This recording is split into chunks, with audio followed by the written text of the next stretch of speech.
welcome to Caribou Country Lifestyle. My name is Cheryl. Today I'm going to be making It's a Hot and Sweet Chili Sauce.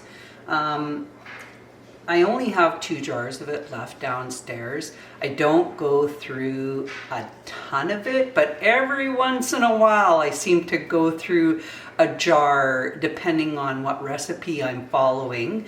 And I a lot of times use it in marinades for meat, or I will add it in certain like I do a chicken chili recipe and you put the chili sauce in that. There's actually quite a few. I can't think of too many off the top of my head. I do a baked pork chop recipe where you're making up a marinade and you pour it over the pork chops and then you put foil over the pan and you bake it in the oven for an hour and a half.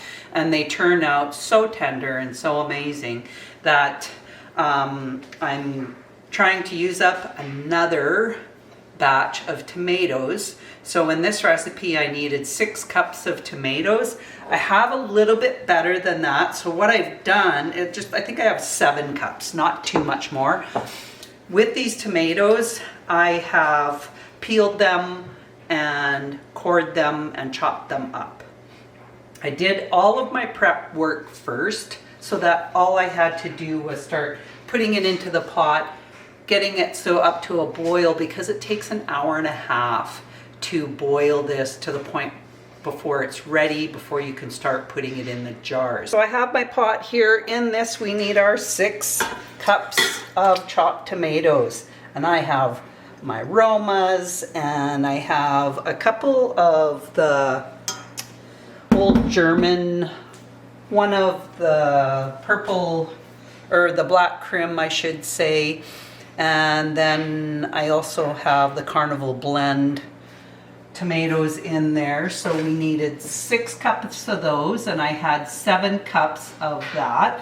I also needed 2 small peaches chopped. Well, I had these peaches in the freezer and they were already peeled and sliced but not chopped. So I ran them through my food processor and they probably got chopped up a little bit too much, but that's okay. At least we have the flavor of them. Then I pre-chopped. I have 1 onion chopped, 1 red pepper chopped, an apple chopped, and then here we have a pear chopped up as well. So we're putting all of that in here.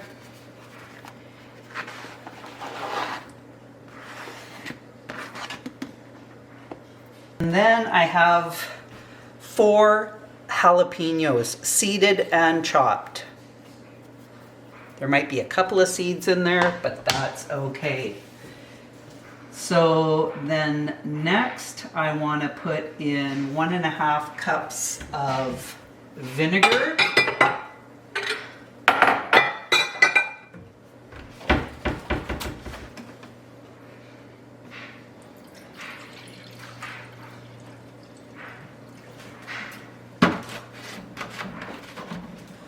There's the 1.5 cups of vinegar.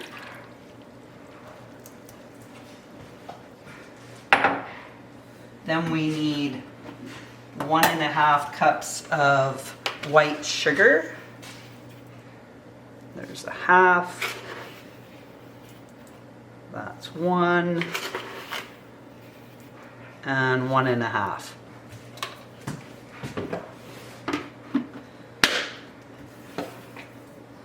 And I need a 1/2 cup of raisins.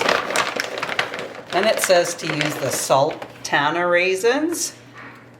So I just need a 1/2 cup. And just a smidge more. So there's that. I need 4 teaspoons of salt.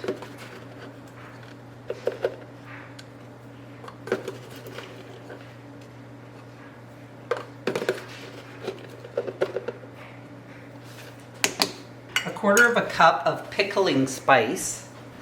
So I have a little bit in my spice jar, but it's not quite a 1/4 cup, but I did buy more. I was starting to panic. I didn't know where I had put my pickling spice. And then I found it. Okay. And I'm just going to dump this into my little pickling spice bag, which I'll probably need a funnel for that. Probably be a good idea. I just use one of these wide funnels, and then I can just dump that in.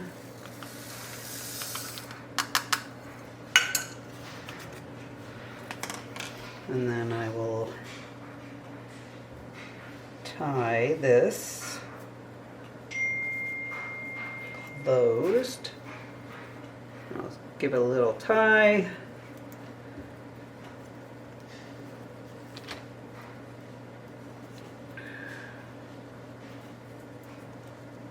I like to just tie it in a bow, so then it's easy to untie that. Okay, now we're going to bring this, turn it on to a high heat, and while this gets boiling, I'm just going to stir this all up.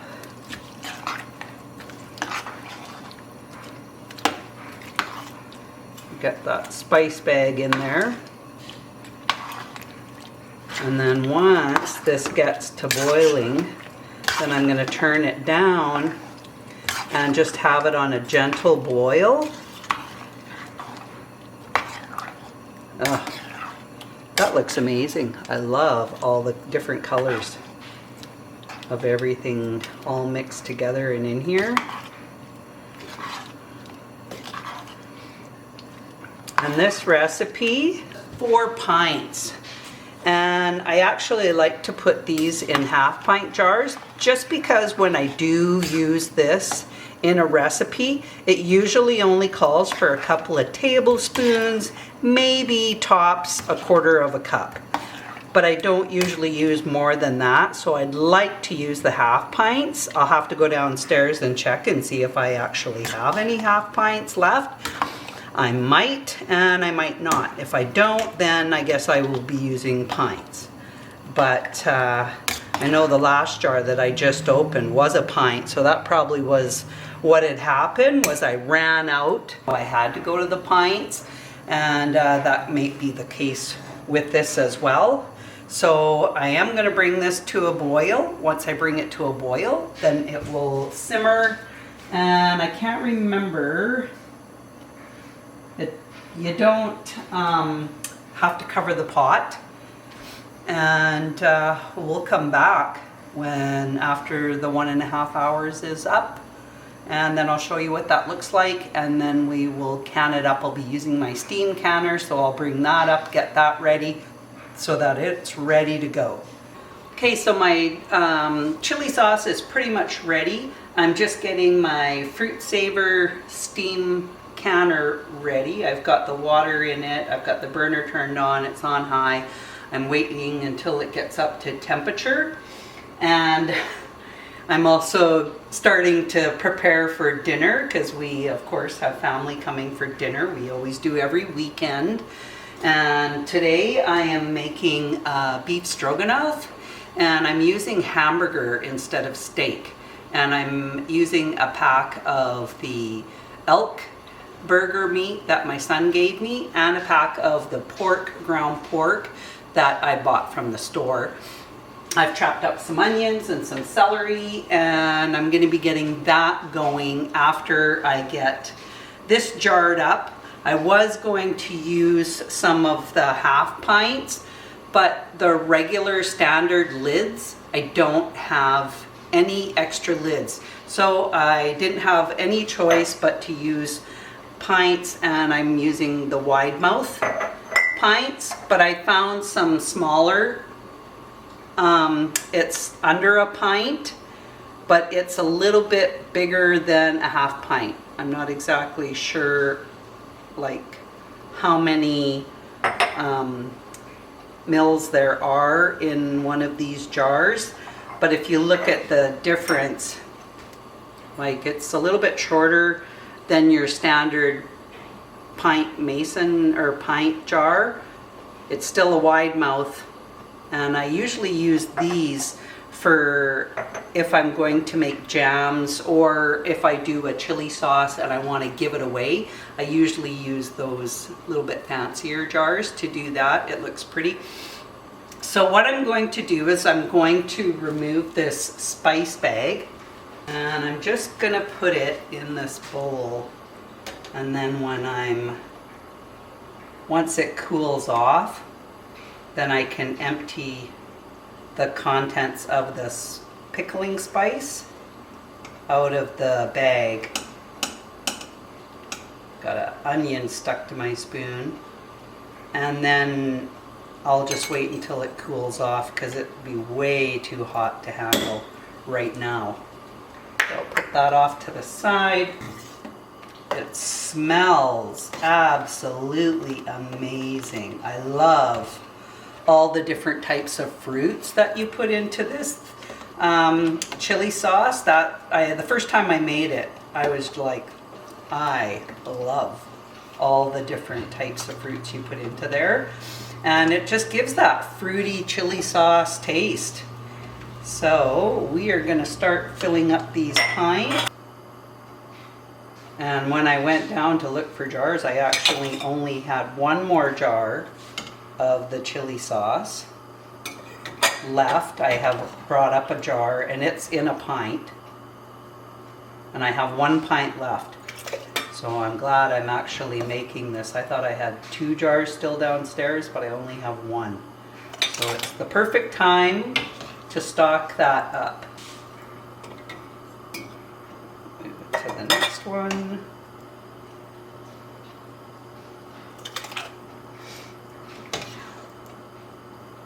I have enough room in my steam canner for 7 jars. So even if I have to go and get 1 more jar, I'll have no problem fitting it into the canner. Just going to move these down so that I can get my funnel into this one.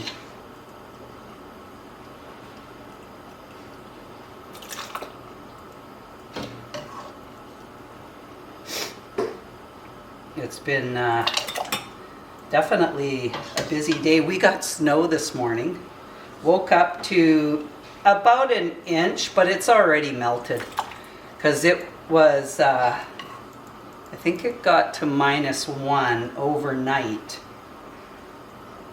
which isn't too bad. I'm going to put a smidge more in this one and in this one. Yeah, it got to -1, but then it went to +5. So everything melted. And of course, Jamie went and did all that was going to do the bark mulch today, and when he woke up and seen that it had snowed, he was like, oh great. But it had already melted. It was already half melted by the time we got up. We had our time change last night before we went to bed. We changed all of our clocks. So now when I talked to my sister this morning, now instead of 1 hour difference, we are 2 hours difference.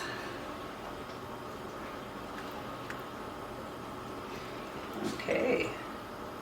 I might grab another one of these smaller jars because I think I'm going to have enough for 1 more jar, which will be awesome. Then I'll have 7 full jars of chili sauce. I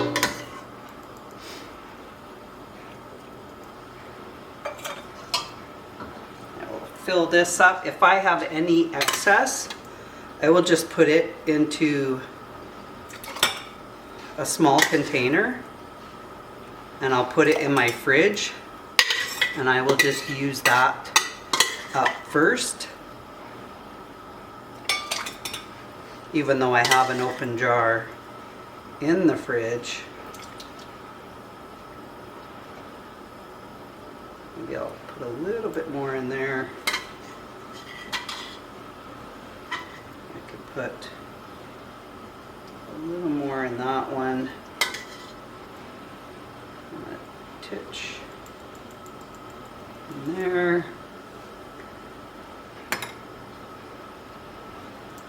Yeah, that's about all I can do. I think I got like a half a cup left. These little Pyrex dishes, and then I can put a lid on it.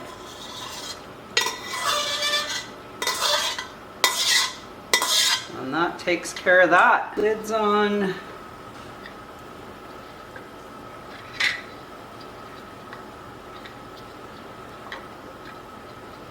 And the rice.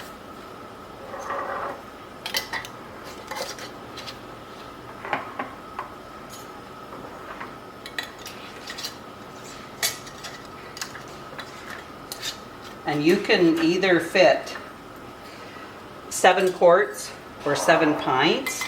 And the reason why I love this Fruit Saver steam canner is when you fill it up with water, you're only putting 2.5 quarts of water into that steam canner.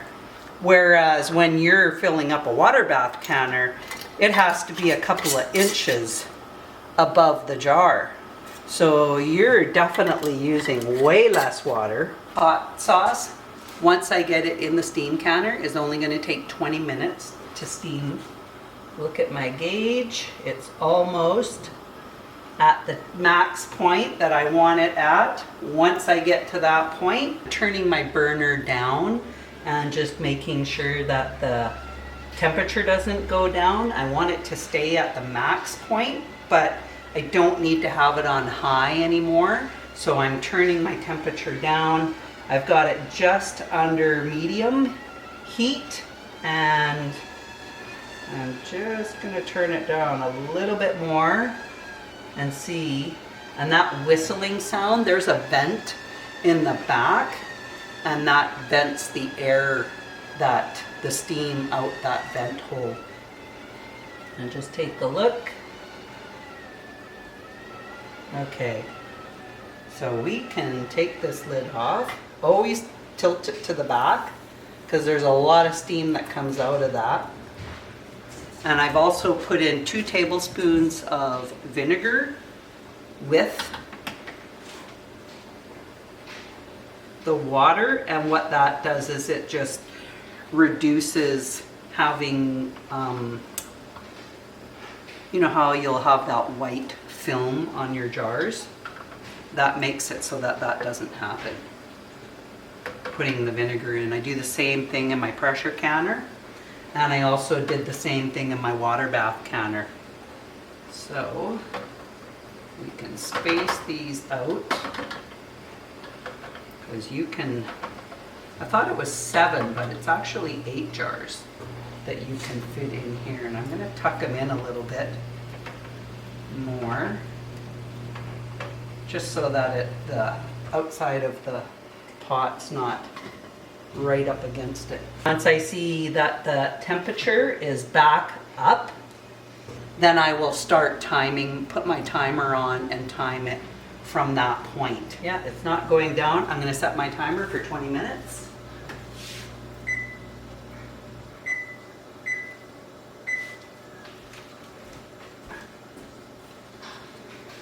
Another thing I made today, it is rhubarb coffee cake, and this is dairy and gluten free.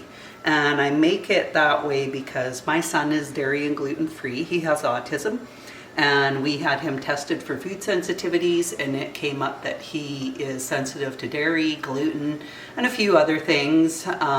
Some vegetables, no broccoli, no radishes, and then citrus fruits. He has a sensitivity to that too. And my sister-in-law has gone gluten and dairy free as well, because she's been having a lot of stomach issues.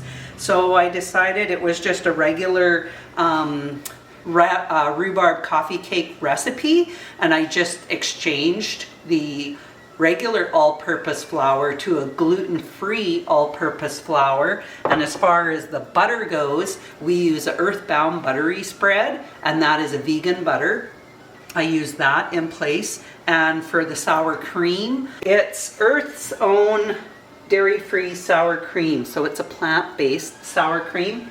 And you put a cup of that into the batter as you're making it, and then you add your rhubarb, and then you make a streusel topping of brown sugar, cinnamon, some butter, and I can't remember what else. I think that was it. And then you mix that up and sprinkle it over the top and bake it in the oven. So hopefully it turns out. I've never made this before, and I did switch things out that were dairy and gluten free. So we'll find out, see what my family thinks of it. I mean, it looks really good. It rose up. It didn't fall down after I took it out of the oven. I do have, that has a tendency to happen with dairy or gluten free mostly.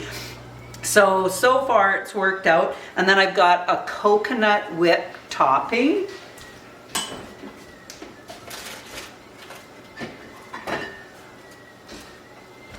So you can get this in the grocery store too. So it's made with real coconut cream, and it's a non-dairy, gluten-free can, and you just shake it up just like you would with whipping cream, and you just squirt it over top of your piece, and it's really good.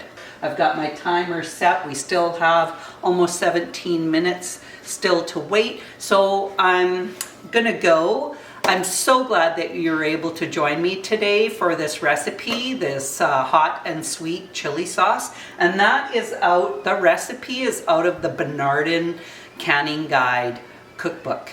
And I've done quite a few recipes out of there, and I really love to share those recipes with you. So thanks for joining me, and we'll talk again soon. Bye for now.